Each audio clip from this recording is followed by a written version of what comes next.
All right, Den, what's going on, man? Yeah, I just had a kind of back-to-back Zooms, and so a little late. Oh, that's right. Another bold launch coming up, isn't it? Yeah, launched in 4. Uh-oh, what's going on here? What do you mean you're only doing 4 this time? I do 4 in October. I thought you were doing 5. I thought you were doing the marathon. One coach is doing 5. Who's that? That's Shay. That's what I figured. If I were to put money on it, it would have been with her. Are you going to be doing bold in Tucson? Yes, I am. I actually, they requested me, and so I'm heading your way in January. Nice. And did I hear correctly, Denny, that Amber is back on the road again? Yes. Awesome.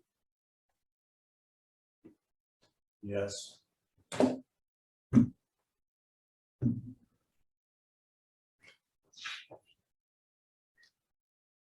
I've got I'm going to share a cool tool. Wish I could figure out how to do this. Let's see. I might be able to do it. This is where we get all the technology glitches out of the way.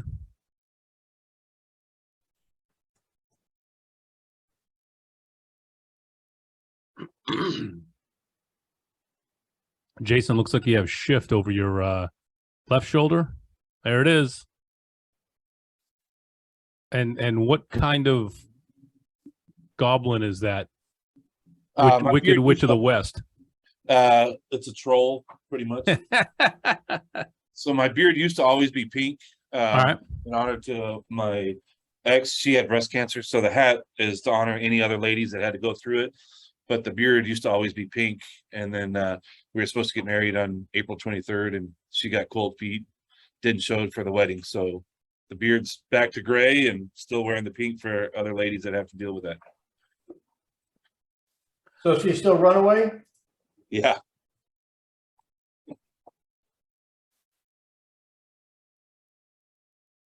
This is one of those moments where I'm speechless. That doesn't happen all that often. Yeah.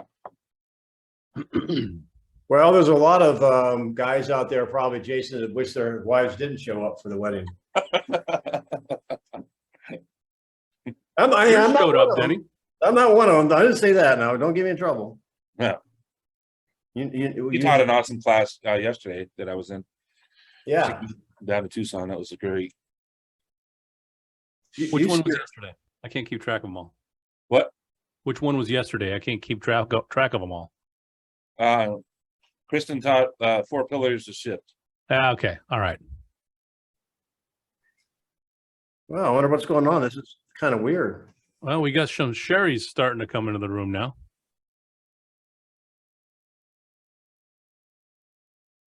Also known as Keith. Keith is Sherry today. Sherry.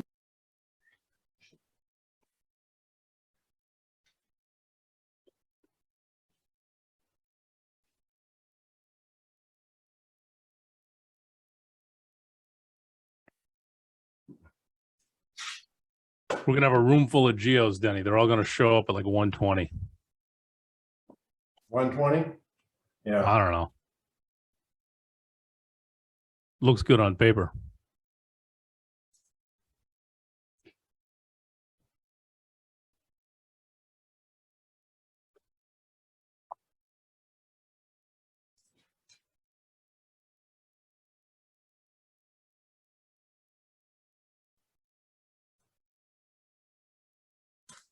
Morning. Great to see you guys. Hey, Glenda. Yeah.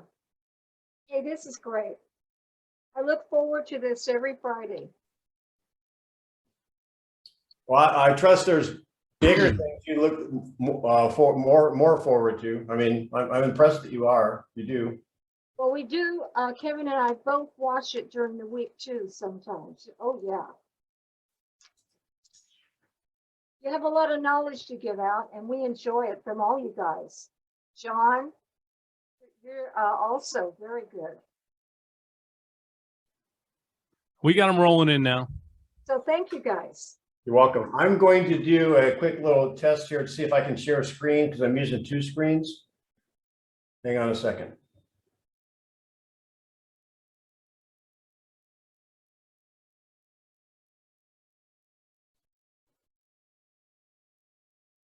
I hit that. This. You did it, Dan. You're sharing your screen. Now, Jason, I want you to look at this real quick. Look at my screen. I'm going to go, hey guys, just hang on 1 second. I've got a new tool I'm going to be showing you. I just want Jason to take a look at it because he's in Tucson. Yes, And sir. you can take a look. That's basically your inventory year over year in Tucson. And I can get really granular by zip code too. So this is one thing that I'm going to share with you guys. Let's see if I can get out of share screen now. And the challenge though, I mean, you laugh, but the challenge is there we go. I got, stop share. Got it. Okay, here we go, John. Let's get her rolling. We are cooking.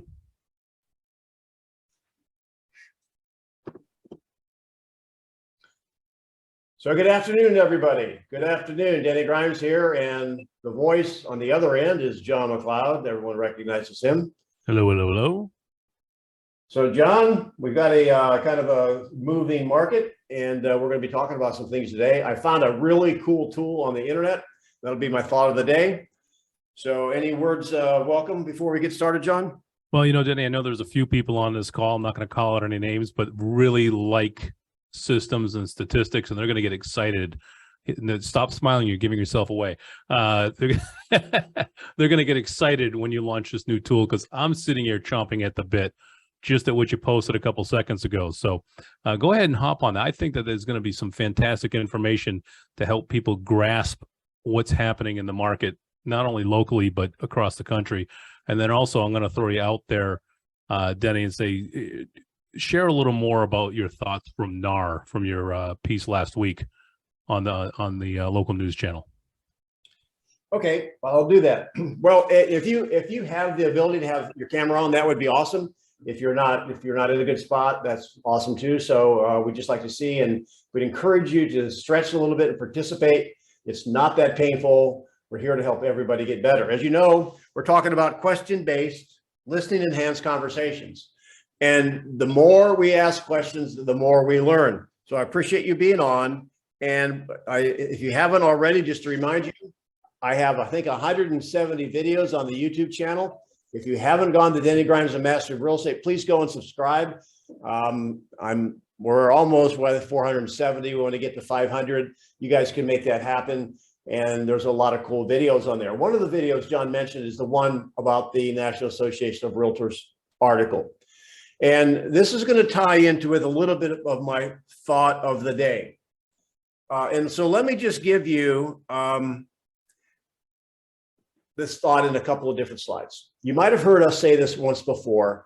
Gary Keller, and again, we're with Keller Williams, and he is an opinion leader. He's not the only one. However, he has some good advice. And one of his pieces of advice is, for us, we should become the local economist of choice for our clients. Now, that doesn't mean we have to have an economic degree. However, there should be someone out there to make sense of all the noise that people hear and all the articles and all the news reports they see. Because as you know, real estate's very local. So I'm going to give you a couple of tips. I just made these slides. I might have shared this one last week. I want you to make note of it. If we want to be the local economist of choice, the first thing we have to do, the first thing we should make the decision to do, is get ahead of the news cycle. It's the opinion leaders out there, like Gary Keller in the news, Lawrence Yun, who's the chief economist of the National Association of Realtors, Zillow, Real Trends. There's a bunch of them, right? If you go and put a Google alert, anytime they speak, you will be notified that what they said, and just a broad headline. For example, this came out last week. Should I sell my houses before prices crash or wait for the next boom? I think we did a role play around that last week. So do you think people are reading that? Absolutely. And there's a lot of stuff out there that you can just glance at. What happens though, this is what I didn't say last week, is when the news director at your local TV station, or somebody who's doing, maybe one of the reporters or the business manager at Gannett newspaper in Philadelphia, they see that somebody wrote an article about it. And it's a slow news day, right? And so they said, well, why don't we do a story on that? And now they're going to dig up some facts and figures. They're going to do a story on it. And what will happen then, that'll get permeated, like Associated Press. There's other types of wire services. One person will do a story and share it with everybody. So everyone will be saying the same story. The issue is it's dealing with a piece of information about real estate that may not be germane to your market. That leads me to what John asked me to do. And if you go to my YouTube channel, you will see my latest video posted. It's only 2.5 minutes. Go to Denny Grimes Mastery. If you have the ability to do it on your computer, you can see that I have a video that has the market hit rock bottom. So believe it or not, the National Association of Realtors submits an article. There's evidence that the market has hit rock bottom. May have hit rock bottom. Okay, that's how they said it. So I found that pretty interesting because when anyone says something's happened before it happens, I mean, you're thinking, gosh, that'd be kind of a cool talent to like predict the future. So I read the article and this is what they had to say. They're talking about the nation now. National home sales have fallen 8 of the last 9 months. However, August sales, last month's sales, the fall was the least amount of fall all year. And so now they're saying, well, it's maybe it could be a seasonal thing. It may signal that like the fall is slowing. However, the way I look at that, it's like saying, and you guys, the football season's here, and there's some teams out there that aren't very good. So imagine they've lost 8 games in a row. And the newspaper reporter writes, well, the last game they lost, they didn't lose it by as many points as they normally do. So they must be getting better. That's what that article is talking about. And here is the danger. And I don't want you guys to be afraid of bad news. I thought this morning of a question that I wanted you to write down as I close this part of the lesson, the thought of the day. Here's my thought of the day. Don't ask what the market's going to do, because that involves the future. A better question is, what are you going to do? Because the market's going to do what it's going to do, regardless of what you think or you're afraid or whatever. It's going to do it. It's independent. It's kind of like the weather. It's independent. The question is, what are you going to do? And preparing for the conversations, which we'll be doing on these calls. And if you study the numbers a little bit, it'll make you a lot more confident in being able to talk about them. And there's only 3 numbers you have to really worry about. And that's going to be the change in the median sales price. You can take a picture or a screenshot. There's only 3 particular things you want to really track: the change in the median price, change in the number of sales, and a change in inventory. Now I'm excited to show you something that I found. This slide you have not seen. This is brand new. I'm showing actually a YouTube competitor. I don't know if he's really an agent. He's got, we're approaching 500 subscribers. He's got 292,000. So he's a bit ahead of me, guys. And he posts a ton of videos. I want to show you one thing inside of his videos I think you should look at. Now, I bought his super duper premium membership. I think I pay $5 a month. YouTube is free. However, if you want his good stuff, it's $5 a month. And it's Reventure, REVENTURE Consulting. And just go to him, subscribe, and you can learn about it. I'm going to share a screen now, and I'm going to show you something I think is pretty cool. This tool is, well, actually, I'm going to show you, because I'm going to Plymouth, Michigan. This is right outside Detroit. Let me show you on the screen behind me first. And if somebody wants me to pull up their city, I'll do it real time, and I'll give you 4 stats that are real time. And you tell me if you think the market's shifting. So I was talking to Plymouth, which is right outside of Detroit. We have a request for Sacramento, Denny. Sacramento. Okay. That'd be Sacramento, California, not Sacramento, Louisiana. But I'm in Michigan, so Plymouth is cool. All right. So Terry, here we go. So there's only 4 pieces in this little tool I'm going to show you. There's 4 pieces of information they track. Now let's brainstorm a little bit how we can use this information as we talk to buyers or sellers. So number 1, inventory year over year is up 14%.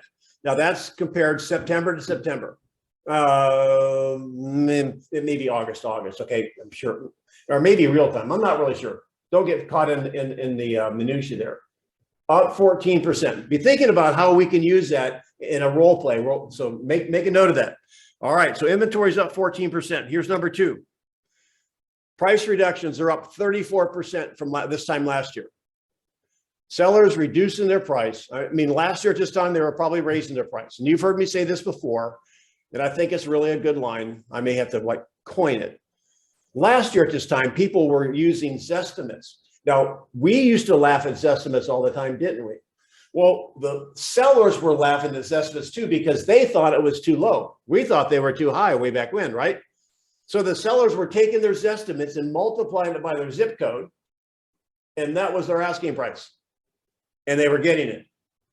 However, now 34% of the sellers on inactive are lowering their price. Next.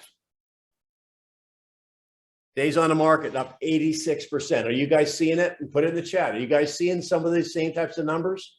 So the numbers are so benign. It's kind of like a doorstop. It doesn't do anything. I want you to be thinking about how we can use these numbers as we're having conversations. Here's the last one.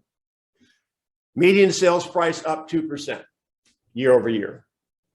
So John opened it up to some conversations about what some of these, he took some notes on it, what some of these, and I'll pull up Sacramento. I'll pull up Sacramento. We'll talk about it in a little bit. How can we use this real-time data to show them we're the local economists of choice and to make a point? All right, guys, what are you taking from this so far? Apply this to your local market.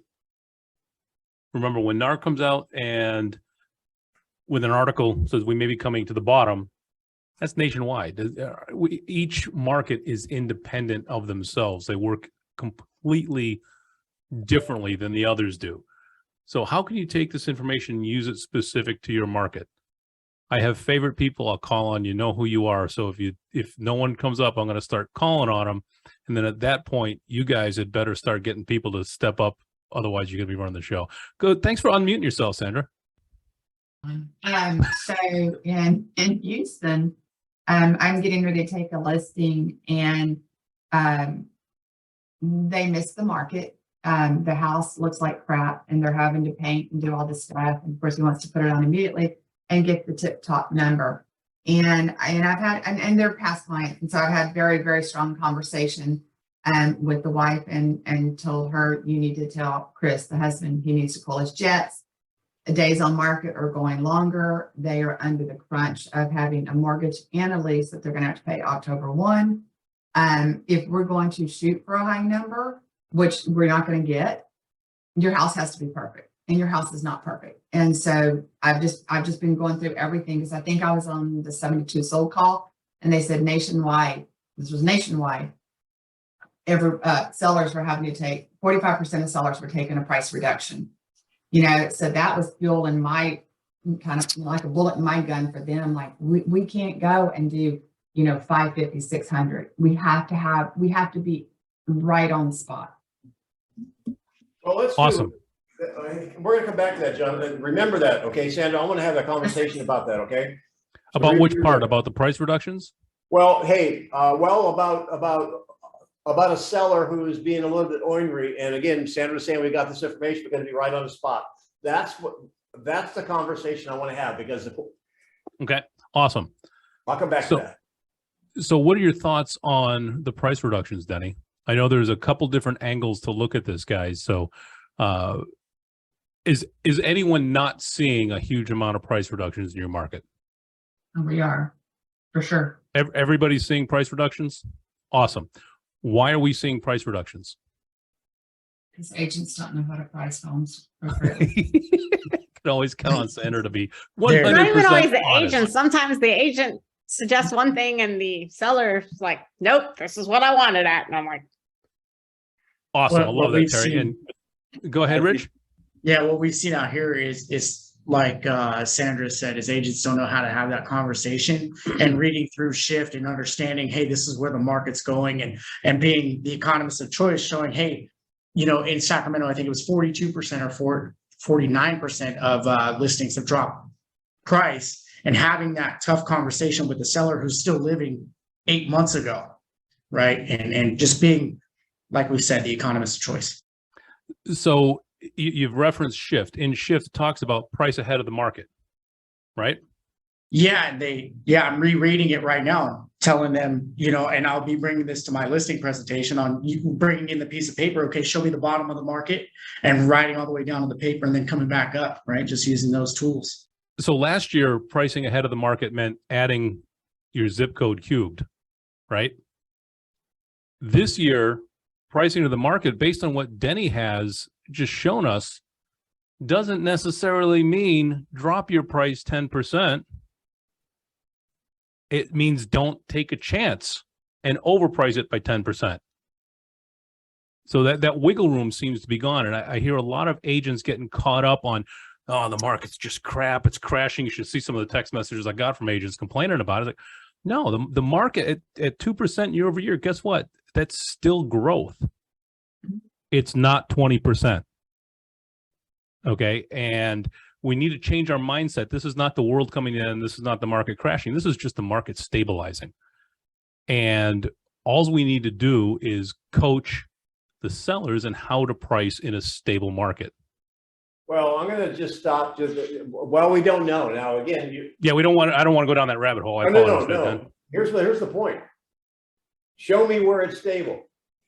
So you guys make a statement. I want you to back it up. Show me where it's stable. We like Depends on what stable metric you want to use. Well, it doesn't suggest stable. The 2% change, basically it's been falling. Now it's falling slower. However, it's only one data point. Right. What I don't want you guys to do, and this is what made John made me think of this, is to be afraid of the market falling, to be afraid of saying the market may correct. It's almost like real estate agents and the National Association of Realtors. They don't want to say it because if I don't say it, it won't happen. Like, I don't want you to be afraid of it. Listen, it does not matter. It does not matter. In fact, get this: your market is better off if it does correct. Why? I have my ideas, but I'd love to hear from someone else. I mean, for the buyer,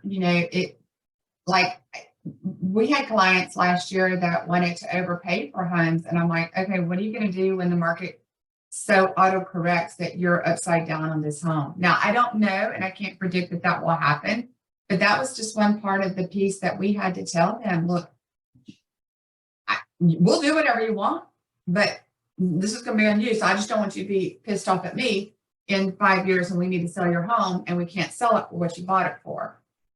So we are telling people we are moving in Houston, we are moving into a healthy market. And a lot of agents have never worked in a healthy market. So that's just kind of where we're at with it. Got it. So thinking about the numbers, okay, we'll do a role play. We'll do a couple of role plays if you want on the numbers. Really quick, I want to share a screen so you can see this tool. And if you like it, you can look about getting it. So I have to go up here. Give me 1 second. I'm playing on 2 screens. It's a little bit tricky to get my mouse to do what I want. So hang on. Boom. Boom. Now, I can't see what you're seeing. Can you see the screen? Yes. You see this? Yes. Yes. All right. Awesome.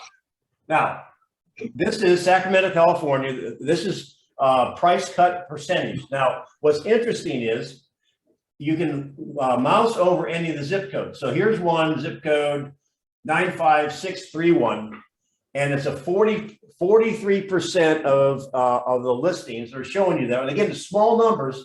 And this is where you have to kind of look at the data. There were 20 price cuts, so they only have 46 listings. However, that's still different. Now, I'm going to show you the next one. Okay, that's price cuts. And let's just assume I can move this out of the way. I can. Inventory year over year. All right, that's all of Sacramento. Now let's get granular and look at the zip code. And here at 95634, inventory is up 11%. Now, take it with a grain of salt. That means there's there was 19 listings last year, only 21 now. So that's why you guys have to look into the numbers just a little bit more. But this is a cool tool. I'll do the other one here. Let's go days on the market year over year. And we're up, that's negative 5% in that zip code and up 45% in another zip code. So you see that a tool like this, in like 5 minutes, you can get 4 great stats that you can use in a presentation. Now let's role play the presentation that we just had. Not that one. I gave you the slides. I realized the slides were kind of hard to read. Let's use the inventory. This is in Plymouth, outside of Detroit. Inventory is up 14%. Price reductions are up 34%. Days on the market are up 86%. And the median price is up 2%. So let me get it out of this share. Give me 1 second. There we go. I should be back. So let's go to you, Sandra.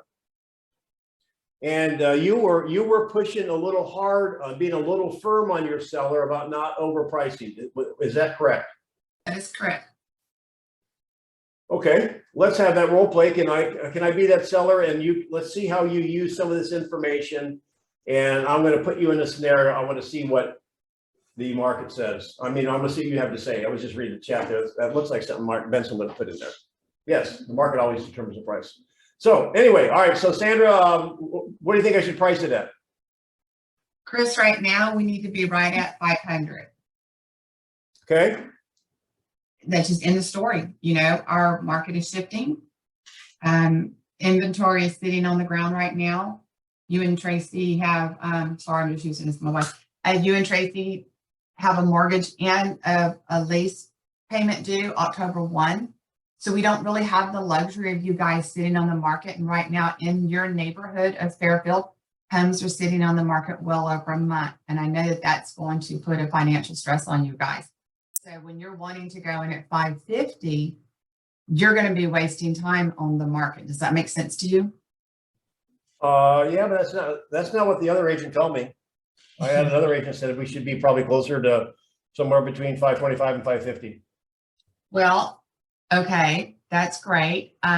Chris, you and I have worked together for now 15 years. So, and this is an actual true conversation we had. I said, are you going to be feeling confident in going with what an inexperienced agent who's never been through a shift?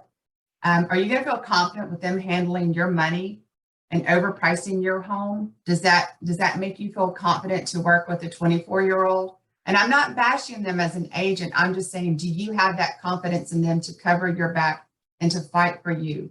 So my thing is that if you're going to overprice your home, then I'm not protecting you or your money. Does that make sense? I hear you, and I guess you're assuming that I'm talking to a younger agent, right? Yeah, he was. Okay. Well, I don't know. I think it's worth a try. I think it's worth a try.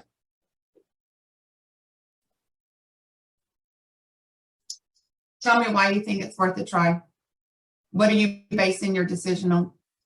I just have a feeling in my bones, you know. Who remembers that term? I have a feeling in my bones. Okay, and because this is it is a good client of mine. We've worked together. I would be like, seriously? I say, Chris, do you think that just might be arthritis that you're feeling in your bones? Do you do this on a daily basis, or do I do this on a daily basis? So, okay, so all right, that's fine. Now, how many people? All right, how many people are digging that method? All right, so again, that works for her. There's more than one way to have a golf swing. It felt a little combative. Well, but keep in mind, I worked with I've done multiple deals with this guy. It's a too. totally different relationship than meeting with the expired or canceled listing or. Absolutely. Yep. Yeah. I get it. And you're right. I mean, obviously, she has a relationship already. Now let's Hey, Denny, yeah. real quick, Augustina posted in the chat, which is a great reminder. And yeah, I agree. I love the protection of money comment, Sandra. That was great. Rich picked up on that. The 3 outcomes.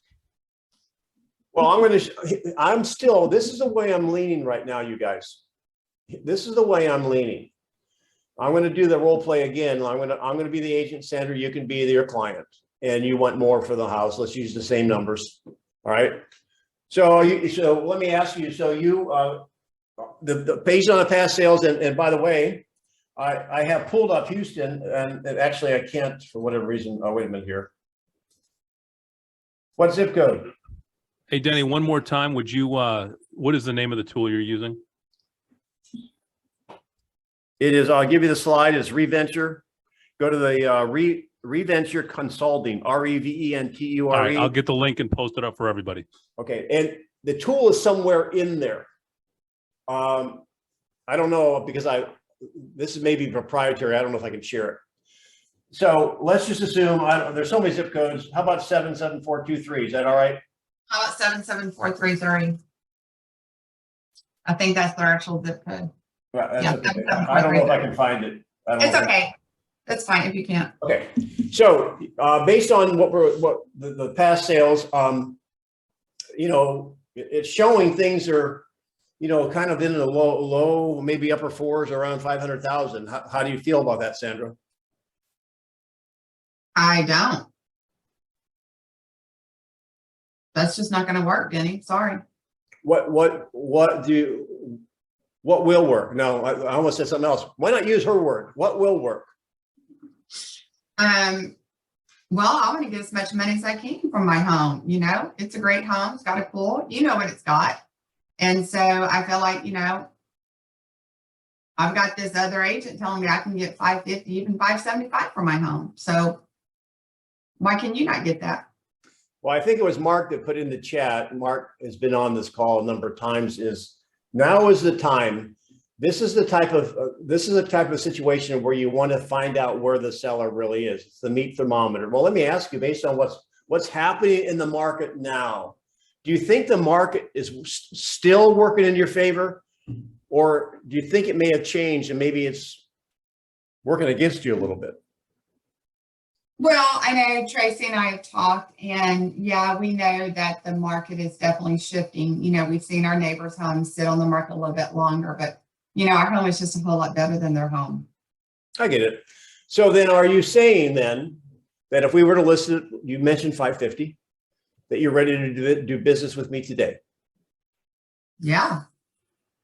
Awesome. Knuckle bump. Now I'm still in the camp. I'm getting the commitment before the conversation, right? I want to basically at least have a fence around the listing. It's my listing. Now let me see if I can't coach them a little bit versus, you know, being, and although take out the combative, she was really driving the point home. I don't mean to be combative. No, that's okay. That's okay. That's fine. That just may be who you are. No, that's okay. We do carry guns, so you know. Yeah. Okay. So, all right. So knuckle bump. I got the commitment. Now, so I'm going to use this data. This is what I wanted to get to. So now that we've got that and we're on the same team. So if it sells for 550, you'll be happy, right? I'll be ecstatic. And you can see, and if it sells for 550 instead of 500, it's a win for me, right? Oh yeah, sure. Yeah. You're taking us to lunch. So I'm on your team. By saying that, have I not basically made sure there's no pistols on the table, figuratively? In Texas, it probably would be a real pistol. There's no pistols on the table. Can you see now where maybe she might be a little bit more receptive to some new data? So let me just share with some things. I asked her what she thought the market was doing. Well, it's still in your favor. Well, here's the latest information. So you tell me what you think. Right now in the zip code where we are in Houston, Texas, the market time, how long a house sits on the market is up. It's up 24%. So does that, if houses are taking longer to sell, is that in the seller's favor or not? No, obviously not. Yeah. Okay. So let's say that's a strike one for sellers. Let's talk about inventory. That would be available homes. Get this. This is a shocker. I'm pulling it right off the map, you guys. I'm just not sharing the screen. Would it be shocking if I told you the number of homes on the market are up 110% from this time last year on this zip code? Are you serious? Yes. I mean, So let me what- ask you, so when you have this conversation, involve them. Well, let me ask you, have you not noticed more for sale signs driving around? I have. So not only are houses taking longer, there's more of them. Is that a pro or a con for you as a seller? It's a definite con. Let's just call it strike two. Okay. All right. But we already did, one more I want to share with you. And you might not have to do all these. I'm just showing you what you can do, because now what are you? The local comps of choice. Of the sellers that have been on the market right now in this zip code, there are 795 homes for sale that had, the sellers had expectations of this, and 40% of them have already lowered their price. Basically, they thought the market was there and it's now here, or they're lowering it down a little bit. Does that suggest that the market's working in your favor or working against you? Looks like it's working against it. So listen, we've already knuckle bumped at 550. Right? I just wanted to have a conversation with you to say, listen, can you see if this continues, whatever your home is worth today, let's say it's not 550, it's worth less tomorrow. And if your home is worth less every day, is selling sooner better than selling later? I mean, here's the deal, Denny. Sooner is always going to be better. It's just the net income that we need. And that's where I'm going to really lean on your expertise to get us as much money as we can for our home. Can you do that? Yes. And now here's the transition. You put it in there, and John, you brought it up. Now what am I bringing out? 3 outcomes. Yep. Perfect time to bring out the 3 outcomes. The only difference in our 2 approaches is I'm going to basically attempt to coach them into reality after the commitment, not before. What do you all think of that?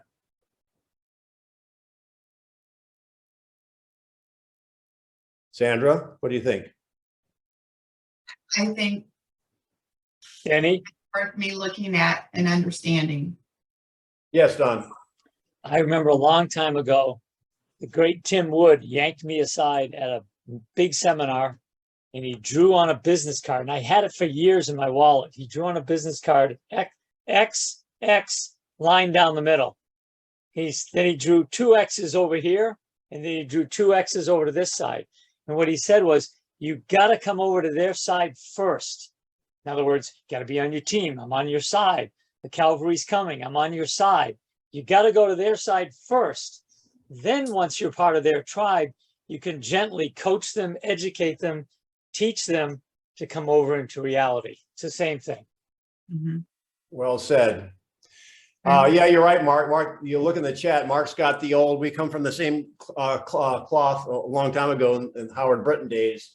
He's got a great, and you might be able to read it better, John, than me, because I have to work off a different monitor. This is a great script that we've used many times. Can you see it, John? Yeah. Have you ever been in line to check out at the grocery store to find someone else cut in line ahead of you, which meant it took you longer to reach the cashier?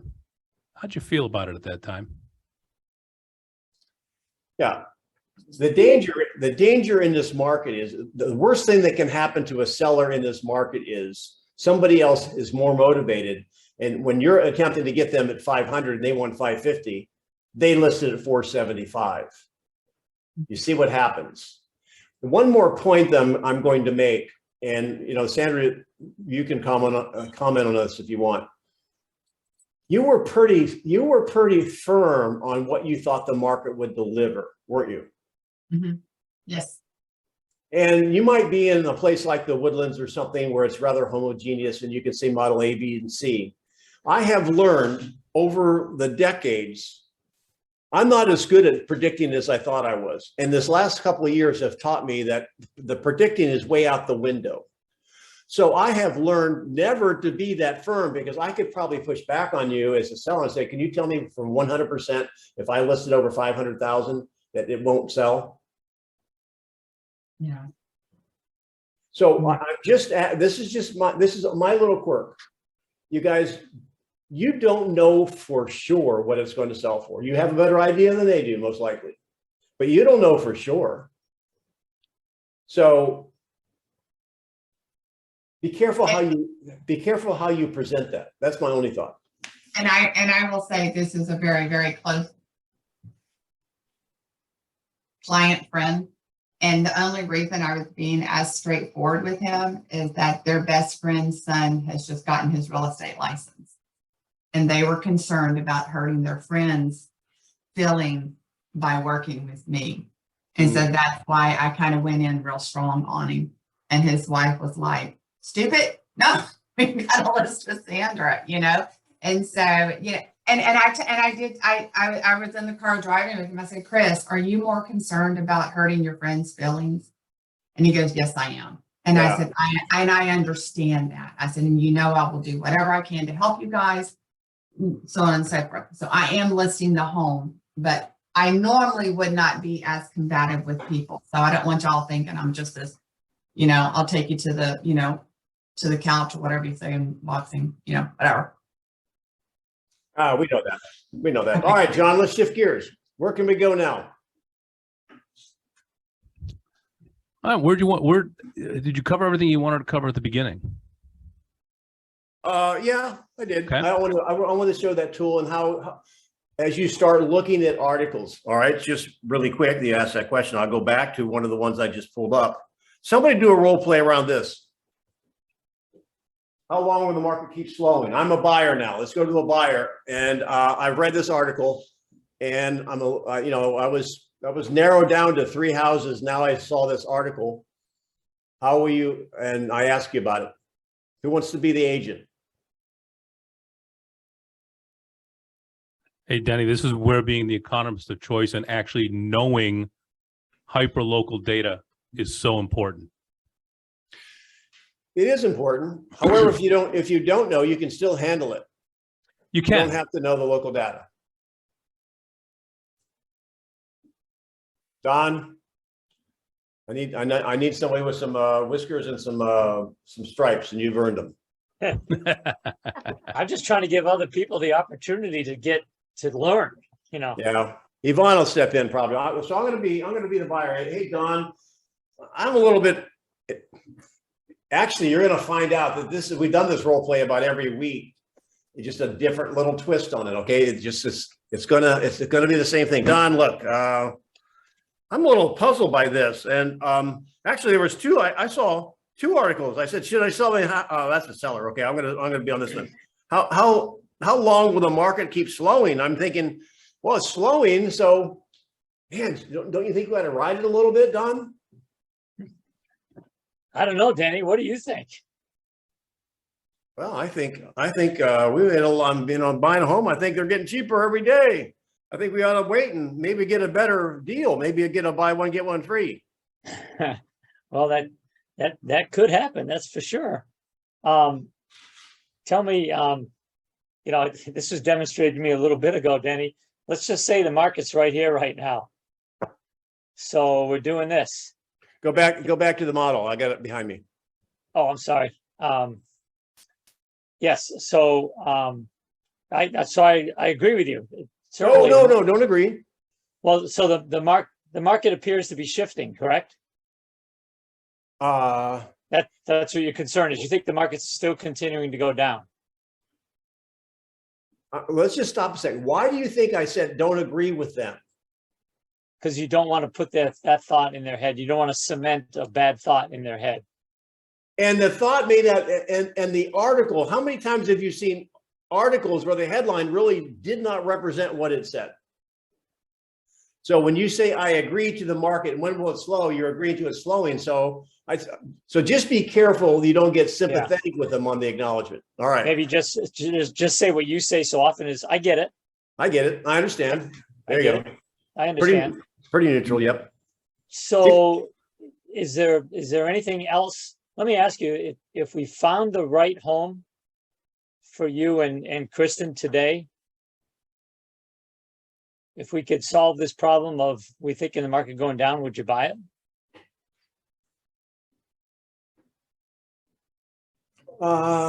Well, how do you solve the problem?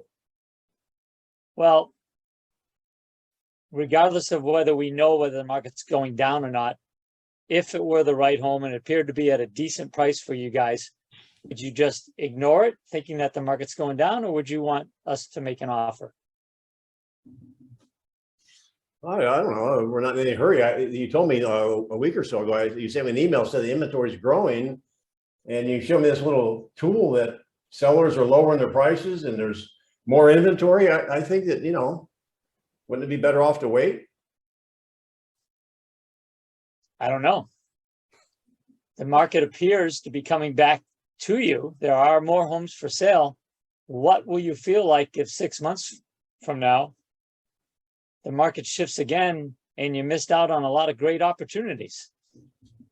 Well, okay, so we're leaving a big chunk out.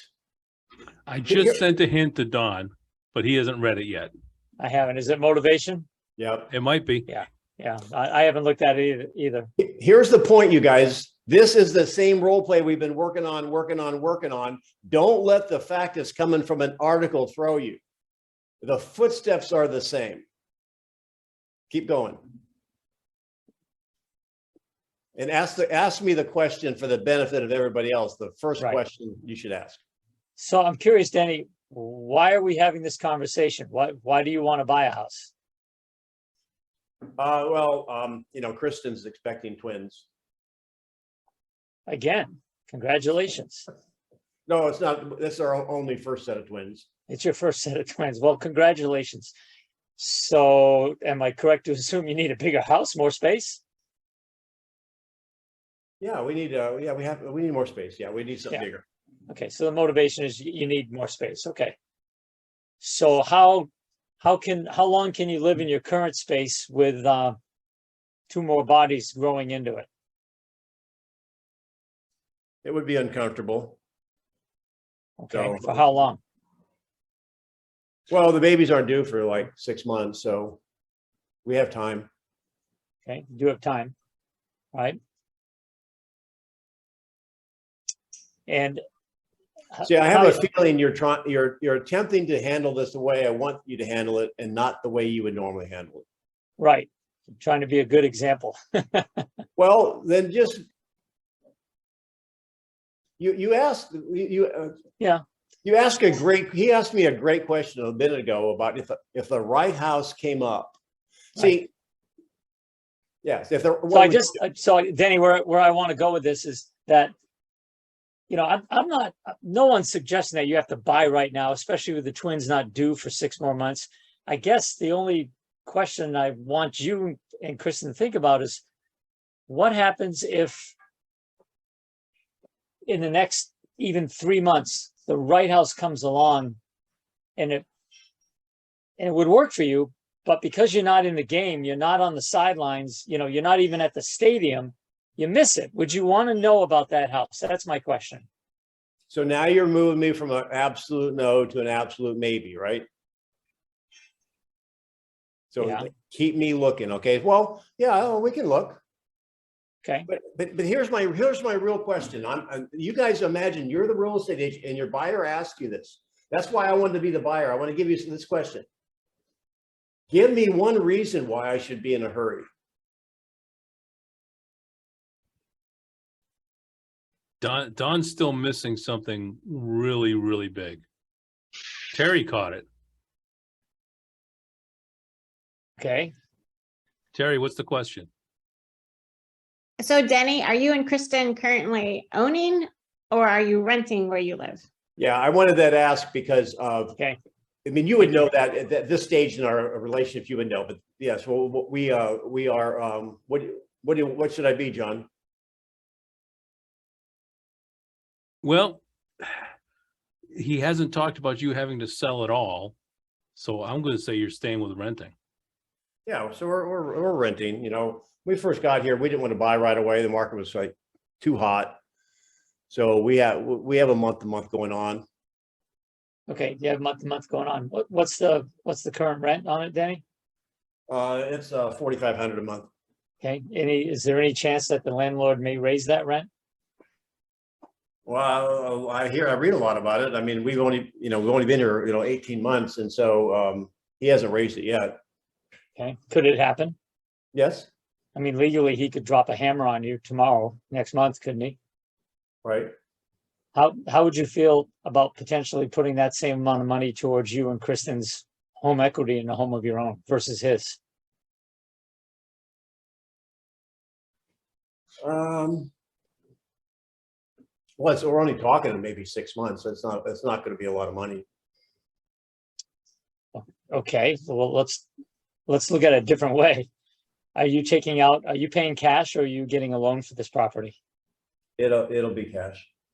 It'll be So cash. I'm taking your interest rate. I see the comments. I'm taking the interest rate away from you. Is it possible, you guys? Is it possible you could have someone? It really isn't a money issue. I mean, payment issue. They feel like they're going to get a better buy. I'm attempting to be consistent. Can someone give me the answer? Anyone, mic up and say, listen, you showed me all the stats that basically that the market softened me. Why should I be in a hurry? How would you answer that question? You try to go with something emotional, like how would it feel like to have the nursery ready before Christmas, and it's your own home, so something like that. I don't know. Well, we talk motivation. There's something that starts with a P. You've got to you got to find out where their pain point is. So what would that be? The question might sound something like this. I'm not 100% sure we're going to get it right, Den, but let's try it. So, Denny, let me ask you. You're waiting for the market to bottom. I didn't. I never said said bottom. You're waiting for a better deal. Well, I'm just saying that what should be my hurry. Great, and I appreciate that. So, other than not being in a hurry, waiting for a price that you're comfortable with, is there anything that's keeping you from moving forward? Well, you got to find the right house, and I think it is going to be cheaper. We have the babies won't be born for 6 months, so I think we get a better buy. Awesome. So the right house at a buy that you feel is 6 months down the road, if that were to fall in your lap today, would you move forward? Yeah. Okay, great. So let's say it's 6 months, maybe even a year down the road, and that house hasn't come up. What's it going to be like moving with 3 or 4 month old twins? See, now he's going to where the pain is. If a buyer wants to wait, this is what I want you to know, and we can move on to something else. This is, they may not be financially motivated, particularly this scenario is like 6 months, who cares? I don't care what the landlord does. The question is, if the right house comes up 3 months before the babies are due, and which is the greater pain? You find the perfect house comes up 3 months before the baby's due, and you act on it, and you find that the market slips a little bit, or the babies are due and you pass on the perfect house, and now there's nothing out there that you like, and you have to wait 6 or 8 months in your cramped apartment to find the right house again. You see, so John, you were on that trail. There has to be a pain point. And with that pain, you find you have to play on the risk. Yes. The risk is, oh, wait a minute, the market could change, inventory could drop, and all of a sudden you're in more of a predicament trying to find the house you want now. So if inventory drops, what happens to price? Well, yes.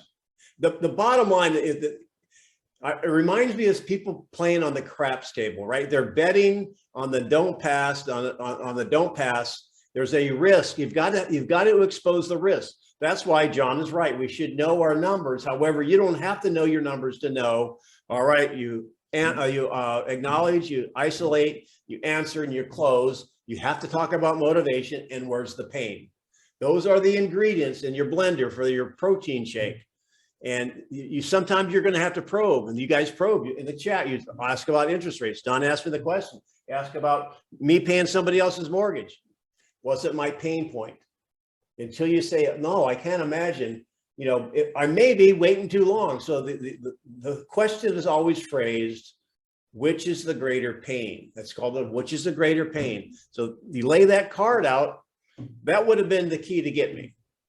Because I do not want to live in that house with the 2 and move in with 4 months old. All right, people's choice. John, who looks froggy? I'm getting hoarse. I'm talking so much. All right, guys, who's looking groggy? Let's see. I looked at. I didn't say call him- groggy. I said froggy.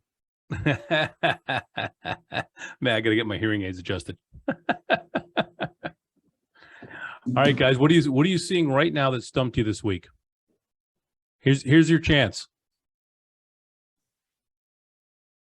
Somebody had to get stumped this week. We got 30-some people on the call. Somebody had to run into something they hadn't seen, or they're just like, man, I got beat. I got taken to school. Hey, John, just one question on that cashier line. I've not seen that. Can we elaborate on that for a minute or two? Yeah. Let me pull that back up. All Hang right. on, Mark. Hey, Mark, you there? Can you talk? He is not on his screen right now. Okay. Just have never seen that, so I just want to put it into the quiver. Denny uses a variation of this depending on the situation. Okay. So the comment is, have you ever been in line to check out at the grocery store and you found someone else cut in line ahead of you, which meant it took longer for you to reach the cashier? How'd you feel about it at that time? Well, I didn't really like it. Okay. You see, this close deals with, okay, so you're the seller on the market. And then another, one of the existing, John made this point a couple of weeks ago, which I thought was an excellent point. Somebody on the market repositions and now cuts in line. Right. It gets under that, or a new listing comes on the market. And if you weren't on the call, John said, when you look at the number of new listings, you've got to also look, and we just were talking about the sellers that were repositioning or lowering their price. That is the same as a new listing. So if they have motivation, they've got to be moved by, I mean, I hate being in line. So imagine you're in line and then somebody cuts in front of you. It's frustrating. Got it. And that's what happens with other people getting in front of you. So There was somebody said it at Mega Camp. It might have been Gary, or maybe it was from Michigan. Anyway, the line was along the lines of, Mr. and Mrs. Seller, do you want to be first one out, or do you want to follow? Do you want to be the first? Do you want to lead, or do you want to chase the market? First one out of the market gets the best price. Do you remember that? It was along those lines. I'll find it. I wrote it down. awesome. Well, we've got some time here, so I'm going to I have a call quick on. question. Yeah, sure. So it's Ray. Hey, Ray. Yeah, I Hey. know. Ray, I haven't got your phone name, Ray. I know. So regarding the model, at what point, we got 4 steps, right? So at what point do you throw in the motivation and the pain? Do you go through isolating everything first and then you go into that, or does it always change? Like, what's the steps with that? Well, I think this is a great question. I don't think it's ever been asked before. I think you're going to go through, you're going to be having a conversation with the motivation with your buyers or sellers. At some point in time, they're going to tell you why they're selling, or why they want to own. Mhm. And this will come up when they have an objection. So if we're just now sat down and they start telling the story and they say, well, my wife doesn't really want to move right now, and I would probably table it. Yeah, if you're still attempting to figure out what's going on in the stadium here, then continue the casual conversation, make note of what they said, and then circle back when it's time to deal with it. When they're in the talking mood, let them keep talking. So don't try to isolate. So say, for example, well, I have to wait till my kid moves or finishes graduating, or I have to wait till I get a new job. Like all this laundry list that they tell you, don't try to fix that or solve that. Just let them talk. and Well, then you try can't- so Well, in my opinion, you can't really solve it until you know their motivation. So if they bring out, hey, listen, we're not listing today, I'm not even sure we want to buy today. I wouldn't go through the whole model here, because how will you address it unless you understand the motivation? I would just say, I understand. Well, let's talk in terms of why am I here? Evidently you have some interest. Why are you selling? Why do you want to own? They basically then, now you can't discuss you can't use motivation as a tool until you know what their motivation is. So just because you hear an objection, don't think you can handle it because you don't have all the tools yet. Does that help, Ray? yes, so in other words, don't address the objections, just let them get it all out and then really find the one that's the main reason why they're not selling. I think you just go to step one. I understand. Well, tell me more about what this move means to you. We'll come back to that. Tell me more. Don't. Hey, Denny, I need to excuse myself for a moment. I'll be right back. All right. So I think that's a very, very good question, Ray. And somebody may do it differently. That's how I would like to do it, because the more they talk, the more they're giving you crumbs of what you could then basically remember and maybe, I don't want to say use against them. However, motivation is the gas that makes the move. Good question. Okay, thank you. Who's got a question? Who wants to do like a 3-minute role play? I want to be a stubborn seller, and let's see if you can have a conversation with me. I'll step in. All right, Nathan. All right, Nathan. And he is, this guy's amazing. You're 19, right? Yes. He sounds, now he's given John competition for the radio voice. Hey, Denny. Yeah. Sorry, guys, for the interruption. The reason why I had to get off the phone, I just found out that my daughter Mia just got accepted into University of Kentucky. Hey, congratulations. And you were, John, great job. That's awesome. all right, awesome job. And he's a grandpa now too. So, all right. So Yes, he Nathan, you're the listing agent. Okay. And we've had a house on the market. I don't even know if he's on my team. I don't know if he's been trained. However, way to go to step up. This is how we learn. So let's give them all a thumbs up and encourage them. So, dude, man, we've been on the market 30 days. We listed at 400,000. You haven't brought one person over here yet. Well, on the marketing side of it, we've been getting plenty of views online, and we have a team that covers all the marketing, and they do a phenomenal job of getting attention. Now, if you would like to look over our 3 outcome sheet with me, I might be able to show you why we're not getting any offers. Okay. All right. Okay, I've got so- it. Right. Yeah, we got it. Listen, we're on the phone. I've got it in front of me. You told me to have it. Okay, so we're not getting any offers, but we're getting plenty of attention. We drew 100 views in the last week, and because of that, do you think that the house might be priced a little too high? What do you think is drawing people away from putting in an offer? Now, this is what I love what he said. I've never said it that way or heard it. I love it's getting plenty of attention. Attention is one thing, showings is something else. I think that's worth writing down. So what did Art Linklater say? Out of the mouth of babes, or somebody said that the kids say the wildest things or something. Kids say the darndest things. That's it. That's what it was. Okay, so And did that come from Nathan?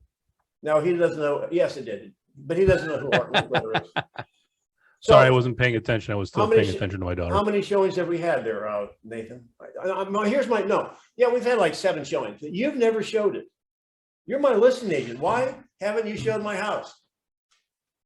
Because I've been too busy Oh, trying to call up people, or I've been calling it. I've been on the phone talking to other agents, the buyers that are looking for properties that fit their this property that fits their description. now But that's an nobody's example. interested because of the price. That's an example of somebody who's brave. It was just asking a question. He has no flipping idea how to answer. Don't sellers say that? I mean, I would. Of course say, they do. Showings. Why haven't you shown my home? I appreciate you saying that, but my job is to market your job and get the best buyers for you. So I want to make sure that I'm getting this out there to the other agents who happen to have buyers that fit this criteria. Thank you, Jason. Who's got another one? Answer that question. Denny, that's a great observation. And you're right, I haven't shown it. And this is good. This goes back to when we first signed the listing here.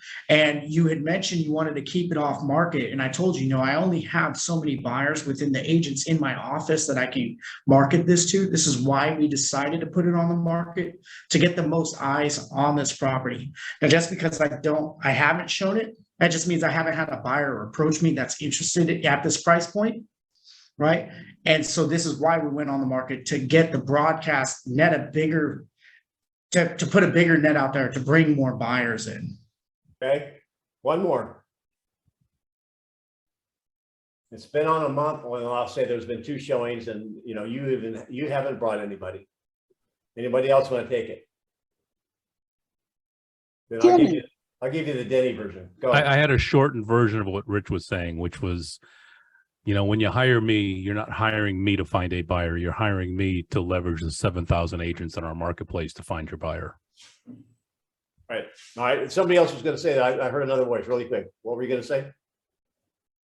Was it female? I was going to ask you, Denny, I've been talking with my buyers, but they all believe that this is priced too high and are looking at homes that are priced lower in your neighborhood. All right. So this is a real thing you're going to hear. Now, I know you haven't heard it in the last year and a half. It's going to come back. And so, John, you didn't hire me to, and this is an upfront conversation you can have. Listen, you're not hiring me to sell your home. You're hiring me to cause your home to be sold. So now a month later, you say, I haven't seen anybody from your office. Denny, you haven't shown it at all. I said, I hear that. And do you know why I haven't showed it? Okay, so just role playing with me, John. I have no idea, Denny. I was expecting more from you. Well, I guess here's the issue. I mean, I think really, John, you might be asking the wrong question. You know what a better question might be that I want you to wonder? What's that? I'm only one agent, and we have an office of maybe 50. There's 7,000 agents in our town. I think a better question is, why isn't someone in the 7,000 agents showing it? Doesn't that puzzle you? Yeah, so how come you haven't talked to the 7,000 agents and get them to bring their people here? Well, now we're going to go through. No, that's a ridiculous statement, actually, but I understand where you're going. Now you're going to go through your marketing. What John had said is a great line. You didn't hire me to sell your home. You hired me to cause it to be sold. And the fact that we've had 85 people that got excited. What'd you say? What was the word you said? Nathan, you got something, wasn't excited. Attention. Huh? No, you said something. Attention, wasn't it? Yeah. Look at all the attention we've created, and they said no. And so that's kind of how I would handle it. And by the way, I mean, I'm one agent. So imagine there's a tug of war and they got 7,000 agents on that side of the rope and me on this side of the rope. Who is going to have more showings? It will be the rest of them. So I am working, and you guys had this, I'll give you credit for it. I'm working to make sure they know about it because they represent 7,000 times the number of buyers I represent. Does that make sense? So anyway, we can end at that. Actually, we went a little long. Anybody have an aha? We love ahas. We live off ahas. This is like our little tip jar. Did we give you any tips?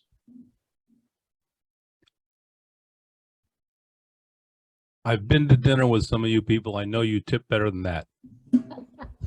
I'd say that there's always a pain point, even when money wasn't the issue or the interest rates. I mean, you threw that out. And so it's like, okay, now we got to find the true emotional pinpoint or pain point so that we can work on getting you to be a buyer. Nice. That's great. And Like- Denny, you just, we don't have to get into a long answer. We can just say, I understand. I get it. Tell me more. Good job. Mara, I enjoyed- Go ahead, Rich. I like the protection of money. I thought that stood out. And then I like the resource that you got for the reventure. Then you can just pull simple data instead of having to pull the full market trends report and review it yourself and everything. You can just crunch it down to numbers and you can even show them. Showing them is very good. It's actually better if you can show them. Good observation. You guys are awesome. Next week, same time. And if we can help you, let us know. Tell your Denny, friends. Subscribe before to you me. wrap it up, Yep. do you want to discuss next week? Oh, what are we talking about next week? A good many of us are going to be in Scottsdale, That's right. and I know you're going to be you're tied up as well. So Guess what? We're not going to have role play next week on next Friday. So I don't know how you're going to live. Mindy's already sad. She's got this big pout going on. So I'll make it up to you. We'll be double good when we come back. So you take a week off. And thanks for reminding me of that, John. That's why I have your voice. And Nathan, you're going to have John's job here soon. What, Thanks for making us all better. Scottsdale, is it training that's open to other Arizona market centers? Yeah. All right. You guys be Well, careful out have a there. See great ya. time. Thank you guys. Bye. Thanks, Thank you, guys. guys. We'll miss Thank you. you guys. Thank you, everyone. Thank you, Denny. Bye-bye. You bet.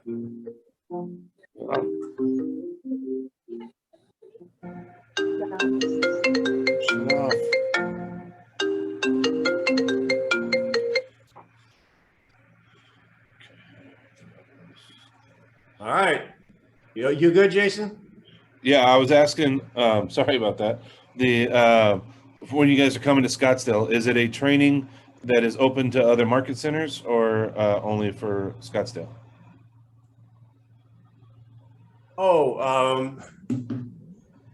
Okay. So they're having their KCN is having their retreat or whatever they call it with Aaron. Well, are you on Aaron's team or are you not? I'm a solo agent.